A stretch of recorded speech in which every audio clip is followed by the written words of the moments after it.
நம்ம சத்யநாராயண பூஜை பண்ணினோம் அப்படின்னு சொன்னால் அதுக்கு வந்து பிரசாதம் கொடுப்பாங்க. அந்த கதை சொல்லும்போது என்ன சொல்லுவாங்க, அந்த பிரசாதத்தை நம்ம சாப்பிடாமல் போயிடுவாங்க ஒருத்தங்க. அப்போ அவங்களுக்கு வந்து என்ன வந்துடும், பாவம் வந்துடும் அப்படின்னு. சுவாமி வந்து நல்லவர் தானே, ஏன் இந்த மாதிரி பிரசாதம் சாப்பிடாததுக்கெல்லாம் தண்டிப்பாரா அப்படின்னு ஒருத்தர் கேட்குறாரு.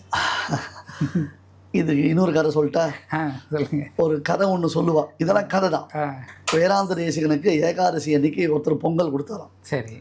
ஏன்னா ஏகாதசி அன்னைக்கு பொங்கல் கொடுக்குறீன்னா இது ரங்கநாதருடைய நியமனம் அப்படின்னாராம். இது ஒரு பெரிய தர்ம சங்கடம். ஏன்னா பெருமாளே சொல்லிட்டார் இது, ஆனால் ஏகாதசி ஆச்சேன்னு உடனே போய் தேசிகர் ரங்கநாதர்கிட்ட கேட்டாராம், என்ன பொங்கல் சாப்பிட சொல்லி நீ சொன்னியான்னு. நோ நான் எதுவும் சொல்லலை, இது அவராக அடிக்கிறதான ஒரு கதை அப்படின்ட்டு. புரியுதா? ஸோ அப்போ ஏகாதசி விரதத்தன்று பெருமாள் பிரசாதமாக இருந்தால் கூட நாம் ஏற்பது இல்லை. இப்போ ஒரு எக்ஸாம்பிள் சொல்கிறேன். போன தடவை துளசி பற்றி ஒரு விஷயம் சொல்லியிருந்தேன். ஏகாதசி அன்னைக்கு துளசியை சாப்பிடக்கூடாது. ஏகாதசி அன்னைக்கு துளசி கிரானம் வெறும் முகர்ந்து பார்த்துட்டு காதில் வச்சுக்கணும். நான் போன தடவை சொல்ல மறந்துட்டேன். சில பேர் துளசியை காதுக்கு மேலே வச்சுக்கிறாங்க, அப்புறம் பூவை காதுக்கு மேலே வச்சுக்கிறாங்க. பை சான்ஸ் இதுக்கு அர்த்தம் சொல்கிறேன். இங்கே பூ வச்சுக்கூடாது, புஷ்பத்தை தள்ள தான் சுட்டிக்கணும். அடுத்தது துளசியை இது உள்ளே தான் வைக்கணும், இங்கே தான் வைக்கணும், மேலே வச்சுக்கூடாது. தலையில் துளசி வச்சுக்கூடாது. இந்த மாதிரி இருக்கு. அந்த சத்யநாராயண விரதத்தில் பகவானுக்கு நிவேதனமான பிரசாதத்தை ஒருத்தர் உதாசீனம் பண்ணினார். கொஞ்சம் கவனிக்கணும்.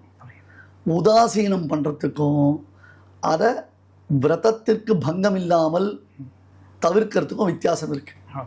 புரிஞ்சுதா உங்களுக்கு? ஏகாதசி அன்னைக்கு கோவிலில் புளியோரை கொடுத்தா சாப்பிடலாம், பெருமாள் பிரசாதம்லாம் கூடாதுதான். சுவாமிக்கு நிவேதனம் பண்ணாலே சுவாமி உலகம் உண்ட பெருவாயன், சரியா?